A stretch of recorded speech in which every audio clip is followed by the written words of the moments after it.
है आपका अर्पित की पाठशाला में। मैं हूं अर्पित और आइए, अभी तक हम लोगों ने अपना 6 का अभ्यास प्राकृतिक संख्याएं पढ़ लिया था। आज हम अपना दूसरा अभ्यास शुरू करने से पहले आपसे कुछ पूछते हैं। जैसे कि अगर ये मेरे हाथ में 3 स्केच हैं, ठीक है, और इसमें से अगर मैं एक स्केच को हटा दूं तो कितने बचे मेरे पास में? 1 2 स्केच बचे। एक और हटा दूं तो मेरे पास कितना बचा? 1 स्केच बचा। लेकिन यदि हम इसको भी हटा दें तो मेरे पास क्या बचा? कुछ भी नहीं बचा, ठीक है। और इस कुछ भी नहीं को हम लोग क्या कहते हैं? जैसे कुछ भी नहीं बचा ना हमारे पास में, तो हम इसको कहेंगे कुछ भी नहीं, या फिर एक भी नहीं,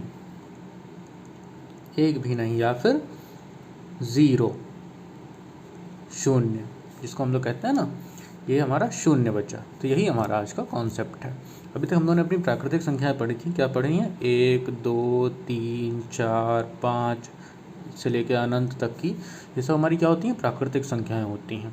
लेकिन जब ये कुछ नहीं को भी हम लोग जोड़ देते हैं, यानी कि 0 को भी जब हम जोड़ देंगे, तो ये हमारी क्या बन जाएंगी?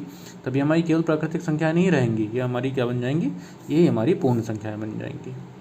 पूर्ण संख्याएं, है ना। तो जब प्राकृतिक संख्याओं में हम 0 जोड़ देते हैं तो हमारी पूर्ण संख्या बन जाती है। तो आज का हमारा टॉपिक यही है, इकाई 2 हमारी पूर्ण संख्या आज शुरू होगी। चलिए सीधा बिना देर किए एक्सरसाइज पे चलते हैं। देखिए दोस्तों, हमारी प्रश्नावली 2A, अभ्यास 2A, उसका पहला प्रश्न क्या है? सबसे छोटी पूर्ण संख्या बताइए। अभी हम लोगों ने जाना कि जब हम प्राकृतिक संख्याओं में शून्य जोड़ देते हैं तो हमारी वो पूर्ण संख्या हो जाती हैं। सबसे छोटी संख्या क्या होगी? शून्य ही तो होगी। शून्य यानी कि 0, ये हमारी सबसे छोटी संख्या होगी, ठीक है। चलिए, संख्या रेखा पर निम्नांकित पूर्ण संख्याओं को हमें दर्शाना है। संख्या रेखा हम लोगों ने पढ़ रखा है। संख्या रेखा क्या होती है? एक लाइन खींच देते हैं, ये हमारी 0 से शुरू होती है, और 1, ये 2, ये 3, ये 4 और ये 5, ये हमारी संख्या रेखा पर हम लोगों ने पूरी संख्याओं को, इन पूर्ण संख्याओं को दर्शा दिया, ठीक है। जब इधर वाले होते हैं धनात्मक होते हैं, ये हम आगे पढ़ेंगे, ठीक है। और जब 0 के इधर वाले होंगे वो ऋणात्मक होंगे, ठीक है। ये बाद में हम आपको बताएंगे, ठीक है, क्या होते हैं। चलिए, अगला प्रश्न है, 3 क्रमागत पूर्ण संख्याओं में पहली तथा तीसरी का योगफल 28 है, संख्याएं ज्ञात कीजिए। देखिए दोस्तों, क्रमागत संख्याएं, देखिए 0 में जब 1 जुड़ा, ये क्रमागत का मतलब जो क्रम से आती हैं, जब इसमें 1 जुड़ा तभी तो 1 बना, और इस 1 में भी देखिए +1 हो रहा है, तब ये 2 बनी है। फिर इस 1 में भी +1 हो रहा है, फिर ये 3 बनी है। मतलब कि जो संख्या अपनी पिछली संख्या में 1 जोड़ दे, वो अगली संख्या हमारी बन जाती है। जैसे 0 में 1 जुड़ा तो 1 हो गया, अब 1 में 1 जुड़ गया तो 2 हो गया, तो अगली संख्या प्राप्त हो गई। तो यदि हम पहली संख्या को, पहली संख्या माना, पहली संख्या, अब अगर संख्या नहीं पता है तो हम इसको क्या करेंगे? x मान लेंगे। माना पहली संख्या बराबर x, ठीक है। अब दूसरी संख्या भी माननी पड़ेगी। दूसरी संख्या बराबर, क्योंकि अगली क्या दे रखा है? तीसरी संख्या। दूसरी संख्या हमें पता नहीं है, ठीक है। तीसरी संख्या का योग दे रखा है हमें, तो तीसरी संख्या, ठीक है। अब देखिए, पहली संख्या में यदि हम 1 जोड़ेंगे तो हमारी दूसरी संख्या होगी x+1, ठीक है। अब इसमें भी जब हम 1 जोड़ देंगे तो हमारी तीसरी संख्या प्राप्त हो जाएगी x+2, ठीक है। ये हो गया, हो जाएगा। जैसे कि इसमें हमने 1 जोड़ा, पहली संख्या थी, इसमें 1 जोड़ दिया तो हमारा एक संख्या बन गई, दूसरी संख्या प्राप्त हो गई। अब दूसरी संख्या में जब हमने 1 जोड़ दिया तो हमारी तीसरी संख्या प्राप्त हो गई। इसी प्रकार जब हम तीसरी संख्या में 1 जोड़ देंगे तो हमारी चौथी संख्या प्राप्त हो जाएगी, ठीक है। वही हमने यहाँ पे किया भाई, पहली संख्या हमने x मान ली, उसमें हमने 1 जोड़ दिया तो हमें दूसरी संख्या प्राप्त हो गई, और दूसरी संख्या में हमने 1 जोड़ दिया तो हमें तीसरी संख्या प्राप्त हो गई, है ना। तो इसी प्रकार से देखिए क्या दे रखा है हम लोगों को कि 3 क्रमागत पूर्ण संख्याओं में पहली तथा तीसरी संख्या का योगफल 28 है।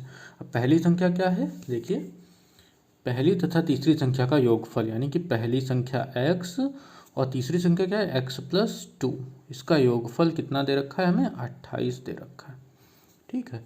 अब देखिए आगे क्या करेंगे हम, x और x क्या हो जाएगा? 2x हो जाएगा, और प्लस का 2 तो है ही, बराबर में 28 हो जाएगा, ठीक है। अब ये देखिए, 2x बराबर, या 2 प्लस का इधर आएगा, काय का हो जाएगा, माइनस का हो जाएगा, 28 में से 2 घट जाएंगे।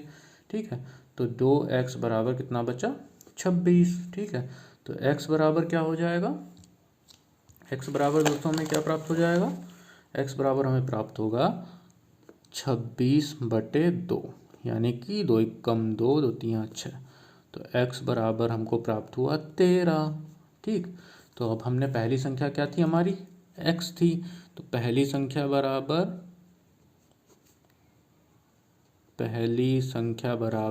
x, तो x का मान कितना आ गया, 13। ठीक है, दूसरी संख्या क्या होगी, दूसरी संख्या बराबर x + 1 यानी कि 14। ठीक है, तीसरी संख्या क्या हो जाएगी, तीसरी संख्या बराबर x + 2 यानी कि 13 में कितना जुड़ जाएगा, 13 + 2 बराबर 15। तो हमारी संख्याएं क्या हो गई, अतः संख्याएं बराबर 13, 14, 15। ये हमारा उत्तर हमको प्राप्त हो गया। समझ में आ गया, बहुत ही सिंपल है, समझ में आ गया होगा आपको। ठीक है,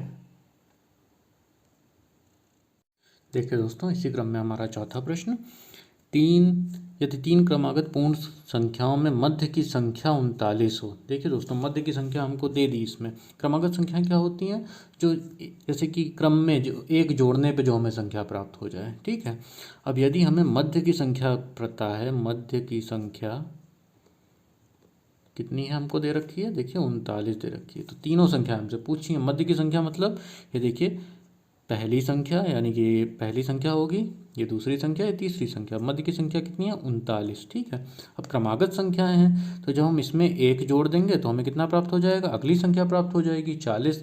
लेकिन इस वाली संख्या में एक जोड़ने पे ही तो 39 आया होगा। तो यदि हम इस संख्या में एक हटा दें तो हमें कितना प्राप्त हो जाएगा, ये वाली संख्या प्राप्त हो जाएगी। तो हमारी संख्याएँ क्या हो गई, अतः संख्याएँ बराबर 38, 39, 40। ये हमारा आंसर। ठीक है, देखिए दोस्तों, 5वां प्रश्न हम किताब में ही देख लेंगे। क्या है, प्राकृतिक संख्याओं के समूहों में किस संख्या के सम्मिलित कर लेने पे वह पूर्ण संख्याओं का समूह बन जाएगा। हमने शुरुआत में आपको बताया, देखिए क्या बताया था हमें, प्राकृतिक संख्याओं में हमने किसको जोड़ दिया, जब 0 को जोड़ दिया तो हमारी क्या बन गई है, पूर्ण संख्या बन गई। तो इस प्रकार से हम यहाँ पे क्या जोड़ देंगे, 0 को जोड़ देंगे। 0 को जोड़ने पर ये हमारी पूरी पूर्ण संख्याओं का समूह बन जाएगा। तो इस प्रकार से हमारी अभ्यास 2A कंप्लीट होती है। मिलते हैं अगली अभ्यास।